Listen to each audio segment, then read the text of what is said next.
Is the lady who lost her keys back yet? What are we watching for her? Okay. So we will chat for just a minute after Jake finishes, and then we're gonna hook it right back over to the Hutton building. The session's up there, we begin at 12:45, so we'll get straight that way as soon as he's finished around 12:30. I'll just have one or two things to say. Are we good? Are we ready? All right, Jake, you have the floor. Yay!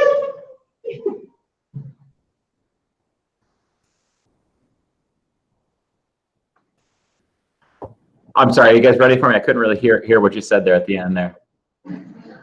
Sorry, are we good to go? I'm guessing by those giggles you're ready, huh? So, as you've already figured out from Crystal's introduction there and from Elaine, is that I am Jake Miller, and I'm here today to talk to you guys about duct tape and educational technology and how I combine those two things together. So first up, I'm going to give you guys access to the slides that I will be presenting from here. Let me hop over to them for you there. Do you see that okay on the screen there?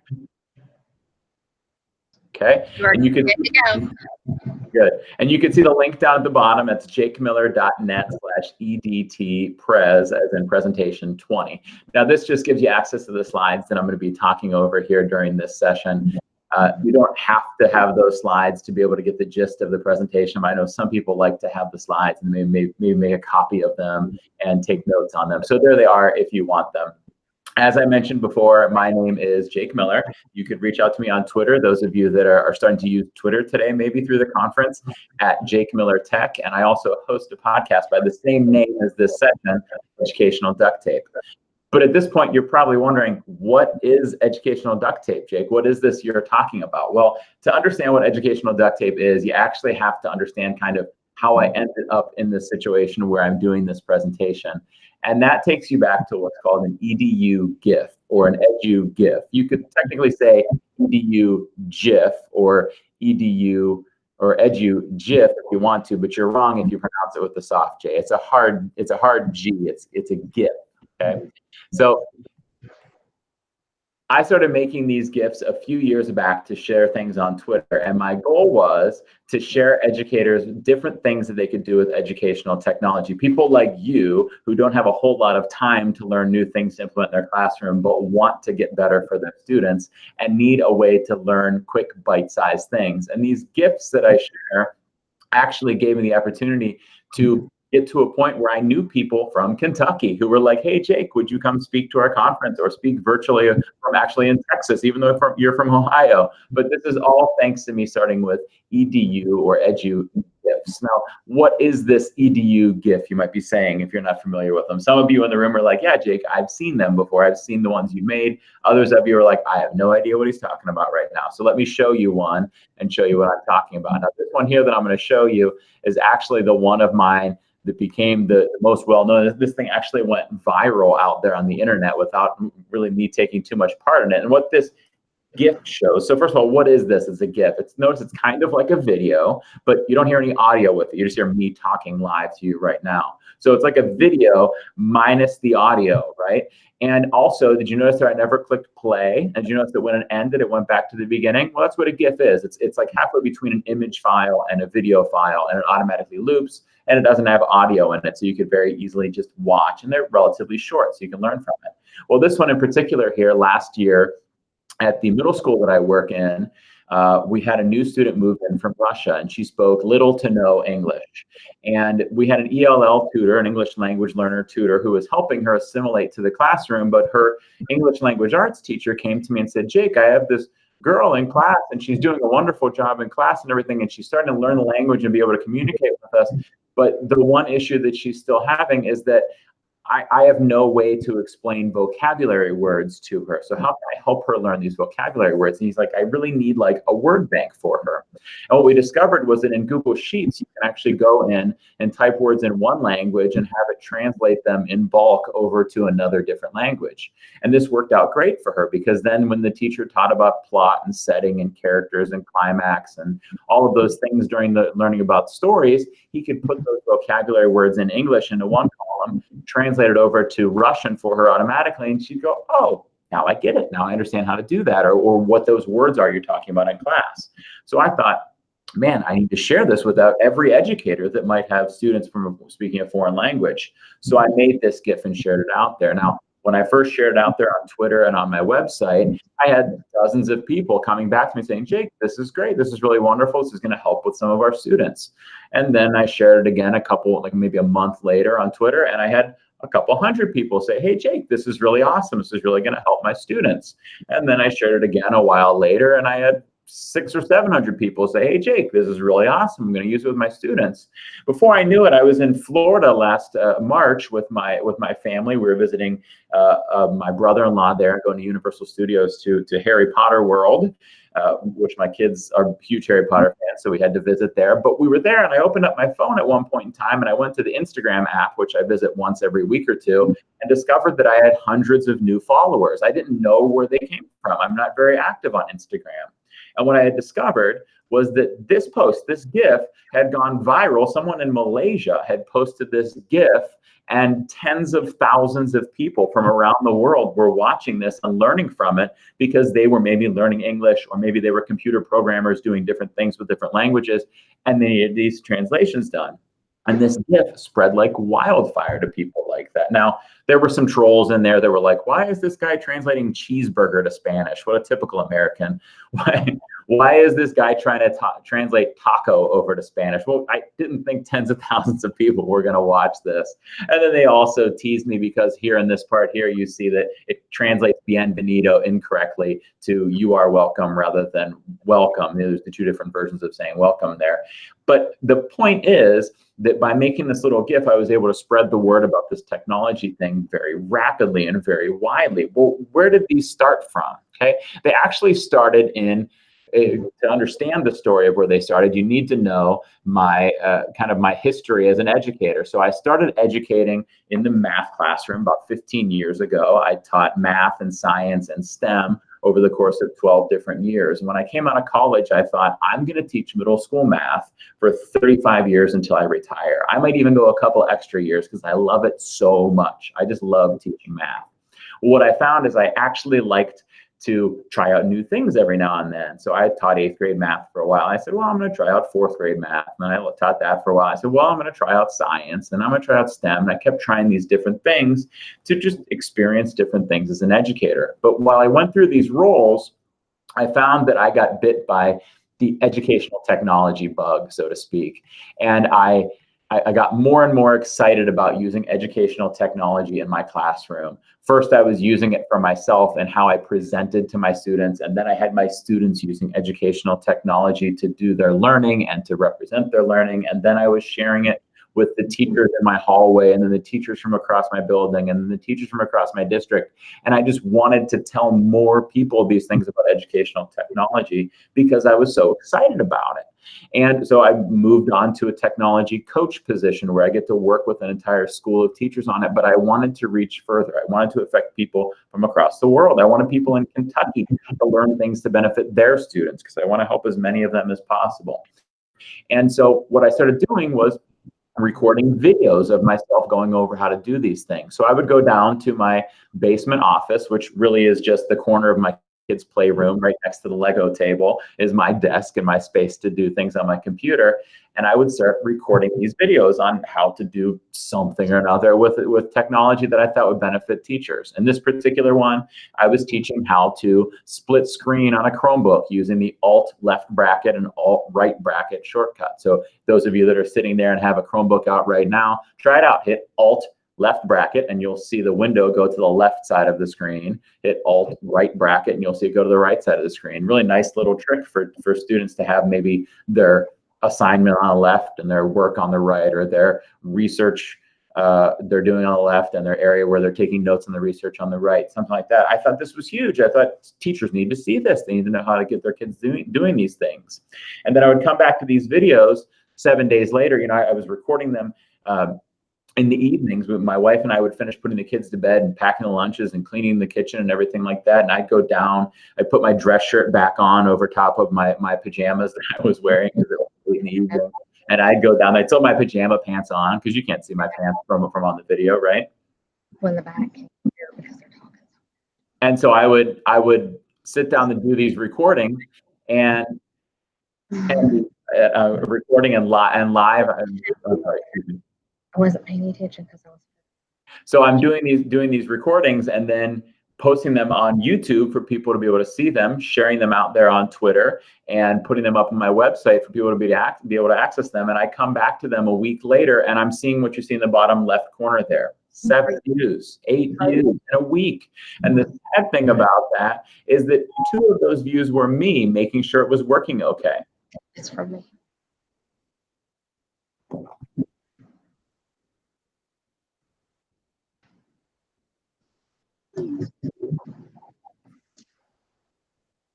Does this work? Hey there, Crystal, can you hear me okay? Yes, sorry, I've got a really loud microphone here. Yeah, you were frozen, so I texted you to see if that was an uh-oh. I had lost track because I was walking from one area to another. Oh, I'm sorry. That's okay. Down in the sanctuary, if you all can keep conversations to a minimum, please, because people in the back cannot hear. Just watch your levels, please. And Jane, now that we got you back off, I should let you take back up. Ready for me to jump back in? Is that okay? Yes. Okay, great. I'll jump back to kind of the beginning of that little story there, so in case you missed part of it there that came out before that. So as I was saying, I wanted to record these things that helped educators with technology. So I'd go down to my office basement in the evening after the kids were in bed and the lunches were packed and the kitchen was clean. I'd set my beer just off screen so nobody could see it on the camera. I'd put on my dress shirt along with my pajama pants because you can't see my pants in the videos. And I would teach teachers how to do something with technology. I'd post it on YouTube, I'd share it on Twitter, and I'd put it on my website. And I'd come back a week later to look at it and find that I had like 7 views. And the saddest part about that for me was not only that I only have 7 views, but 2 of them were me making sure that it worked. And one of them was my mom just checking out what I was doing. So I was really getting like 4 views for these videos that I was working really hard on. And the thing is, not only was I working really hard on them, but I actually knew, I was confident that what I was making was good and beneficial for teachers. And I was thinking, here I am putting out this stuff that's good for these teachers, and I can't get it to their eyes. I can't get them to watch it. And it's not because the teachers were lazy or anything like that. It's because of the hurdles that were in the way, right? They had to want to watch my video. They had to trust Jake Miller to click on the video to watch it. They had to be in a place where they could listen to audio or plug in headphones. They had to have 5 or 6, or in the course of this video, 1 minute and 55 seconds. They had to have the time available to watch the video, right? And they might not have all of those things. Those were too many hurdles in their way of watching these videos, and they just weren't watching them. So I had to think, what do I need to do? How can I reduce these hurdles? And the idea came to me actually in the doctor's office. I had just gotten into the doctor's office for an appointment, and I had filled out those forms that you fill out every time you're in there, even though your address hasn't changed and you're still married to the same person, you still have the same phone number, but you have to fill out the form over again anyhow. So I filled out those forms once again and taken my seat to wait to be called back for my appointment. And I thought, I'm going to look at Facebook while I sit here. So I pulled out my phone and I'm thumbing through Facebook, seeing what my friends might be up to, what family's up to, things to make me smile while I'm sitting there waiting. And I find myself encapsulated by this video that I'm watching. I can't stop watching this video. Can you guys hear me okay? Yes. Okay, I saw the connection thing come through. I was just making sure. Okay, so I couldn't stop watching this video. And what this video was it was a video of how to make tater tot casserole, okay? The kicker is I don't do the cooking in my house. And when I do the cooking, it's either on the grill or my wife's telling me exactly how to make it. Yet this video came up of how to make tater tot casserole, and I watched the whole thing while I sat there in the doctor's office. In this video, they put peas in the tater tot casserole. Who would put peas in their tater tot casserole? That's disgusting. But I was watching the video anyhow, and I thought, why am I watching this? What are you doing, Jake? And I thought about what was happening here. This video automatically played. Okay, I didn't have to press play. I didn't have to choose to watch it. It was just playing already. I didn't need audio to watch it. I didn't have to plug in earbuds or turn up the volume or go to a quiet place. And it was well made enough that I focused on it and watched it, and it caught my attention. And I thought, this is what I need for those videos that I'm putting out there. I need to catch people's attention like this. I need to reduce the hurdle. And so what I realized was the program where I was making those screencasts, Camtasia, can also export those files as GIFs, like I showed you before with the Google Translate one. And I could export the videos that I'm making as GIFs that would automatically play, not require audio, be short, be well made, and play on a loop, just like that tater tot video. I thought, I bet if I did that, I'd get more people to watch it. And so I tried it. And you know what? Instead of 7 views, where 2 was me and 1 was mom on my videos, I put these GIFs out there, and there were dozens of people watching and liking and retweeting the GIFs. And then sooner or later, it was 100, and then a couple hundred, to the point where people, in tens of thousands of people in Malaysia, are going crazy for the one about Google Translate. So I had successfully found a way to reduce that hurdle and get people to watch it. So I started with this really big hurdle of they've got to have time to watch it. They've got to trust me. They've got to click on the link. They've got to be in a place where they can listen to audio. They've got to have 5 or 6 minutes to spare, to reducing the hurdle by saying, all right, you don't even have to know who I am. It's just going to play automatically. You don't have to click on it. It's going to play automatically. You don't have to have 5 or 6 minutes because it's only 30 seconds long. You don't need to plug in earbuds because there's no audio to it at all. It's just a GIF that automatically plays. And by reducing that hurdle, I was able to get their attention. And then they stuck with it because it was engaging. It was good for them, just like I suspected with those videos, that they would like the content if I could get them to start watching it. And this is when I realized, and this is huge, this is something that you want to kind of focus in on as you attend a conference like the one you guys are at today. Technology is at its most useful when you use it to solve a problem or meet a goal. So when you think about, when you go to a session maybe about Twitter, don't think, oh, I've got to start using Twitter. Think, I want to learn more about educational technology. Ooh, I could go to Twitter to learn that. When you go to a session about Flipgrid, you don't have to think, ooh, I've got to start using Flipgrid. No, you think, I want to hear my students' voices and I want them to reply to my questions and me to be able to assess their understanding. Oh, now I can use Flipgrid. So it's a tool to solve a problem or meet a goal, just like I was using that program called Camtasia to make those GIFs because I had the problem where the people weren't watching my videos. So I had a need. I needed to get a format where people could focus in on what I was talking about. But this still isn't educational duct tape. So how did it become educational duct tape? Well, the story starts with this bounce house here. Now, it's an indoor inflatable 8-foot diameter bounce house. And the thing you should know about it is we own it. I own it. So this story goes back a couple years, and it relates to my wife, April. And you need to know a few things about April. One is that she is beautiful and wonderful and extremely patient and kind for letting me do things like this instead of helping her with my kids who are probably driving her bonkers today. But the other things you need to know about April is that she has 3 seasons to her year. The season that's wrapping up right now is the season of planning my kids' birthdays, their parties and the gifts and all those things. And this Saturday, when my son's family birthday occurs, as soon as that ends, she moves into her next period of her year, which is thinking about Halloween costumes. And as soon as Halloween passes, she'll start focusing on the next step in her process, which is Christmas gifts. Well, on this particular day, April and I were cleaning the kitchen in the evening and packing the lunches, and we were in the season of the year where she's planning Christmas gifts. And she shows me a picture of this 8-foot diameter bounce house and said, I think we should get this for the kids for Christmas. And I said, what? No, it's 8 feet in diameter. We don't have room in our house for that. Why would you want to get that for our kids? Why would we do that? And she said, because it would make them happy. And I was like, oh, okay, I guess you got me there. We can get it. But it probably didn't matter what I was going to say anyhow. She was probably going to get it regardless.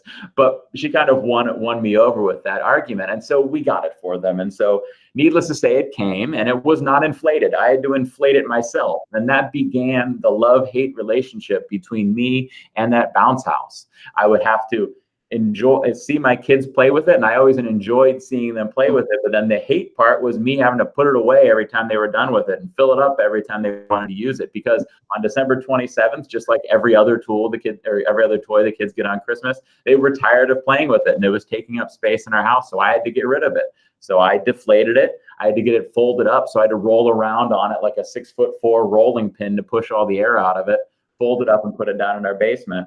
So it was out of the way, and then I would get it out a couple months later, and guess what? they're excited about it again. And then 2 days later, they're over it. So I have to deflate it, roll around like a rolling pin on top of it, put it away, bring it back out 2 months later, and so on, over and over and over again, until one day I was filling up the bounce house and I heard this sound. And I got like Mr. Burns from The Simpsons. You know Mr. Burns from The Simpsons? Yes. Excellent. Because I thought I could finally throw this stupid bounce house away. But then I saw my kids in the corner giggling at the sound, and I thought, oh, look at them. I've got to patch that for them. I can't throw it away. They enjoy it so much. They're so adorable. I've got to fix it for them. So I said, I got to patch it. I remembered that it had come with a patch kit. So I said to my wife, honey, have you seen the patch kit for the bounce house? And she said, I don't know. What's it look like? So I showed her a picture of it on my phone, and she said, I've seen that, yeah. And I said, oh, great, where is it? And she said, I saw it on the floor last week. And I said, okay, where'd you put it? And she said, I threw it away. I didn't know what it was. And so we didn't have it anymore. So I had to figure out something different to patch it with. Any guesses what we patched it with? Did I hear somebody say peanut butter out there? Was it bologna? Did somebody say? No, we patched it with duct tape. Of course we patched it with duct tape, and duct tape worked wonderfully on it. It was the perfect tool for that job. I didn't start that day thinking, today I'm going to use duct tape. I started that day thinking, today I'm going to handle whatever problem comes my way with whatever tool is best for solving it. And duct tape was best for solving that problem. And so that's the way I realized we need to view educational technology tools as well. You see, this all started at a conference kind of similar to the KyGoDigital conference that you're at today. I realized there are 3 types of people at an ed tech conference. There's this person who's like, woohoo, Flipgrid, I'm going to use it in my class tomorrow. And you ask them, what are you going to do with it? What's your lesson on? What are the students learning about? And they say, I don't know, but this tool sounds awesome. I'm going to use it, right? And their heart is in the right place, and I love their passion for educational technology, but they're not thinking about the learning experience first, right? And then there's this person, and some of you in the room are probably like, this is me, who's like, oh my gosh, there's so many technology tools. How am I going to learn them all? There's Pair Grid and Flip Deck and Kahoot and quizzes. I can't keep them all straight. How am I going to learn them? And then there's the person who's striding confidently through the conference thinking, these are all tools in my toolbox, just like that duct tape. I learn what they are, and I put them in my toolbox for when I need them. So when I hear about Flipgrid, I say, oh, that's a way that students can answer questions with video, and I could hear every student's voice on it. Okay, I'll put that in my toolbox until I need it. Oh, GimKit, that's a review game and formative assessment tool that gets students actively involved in a game that they think is really fun in class. Okay, I'll put that away for when I need to review a topic. Oh, Pear Deck, that's a lesson delivery and formative assessment tool. I'll put that in my toolbox for when I need it. And they view these things as tools, and then they dive into them when the time comes to actually implement them in the classroom. And that is educational duct tape. Educational duct tape is the belief that educational technology is at its most useful when it's not the goal of the lesson, but a tool used to solve a problem or meet a goal.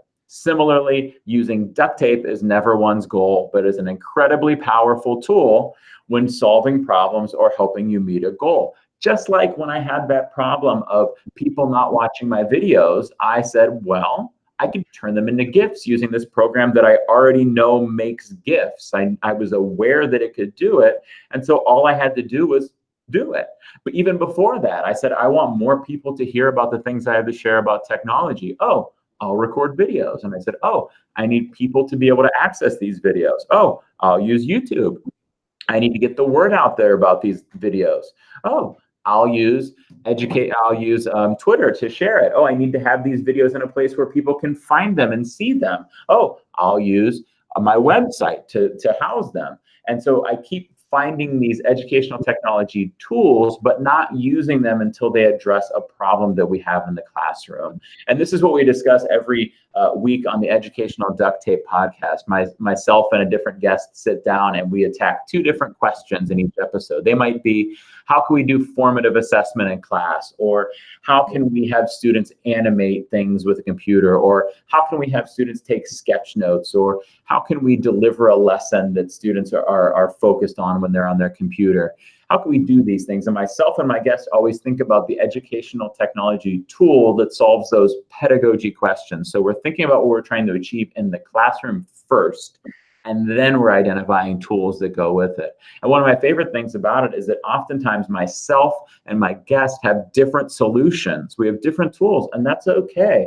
There's not one right answer for every problem. And if all the teachers are using the same tool, then we're not giving students a rich experience, and we're all doing the same thing cookie cutter way in every different classroom. So there's always different ways to think of it. So don't let somebody tell you that there's one right way to do a certain thing in your classroom, because they're wrong.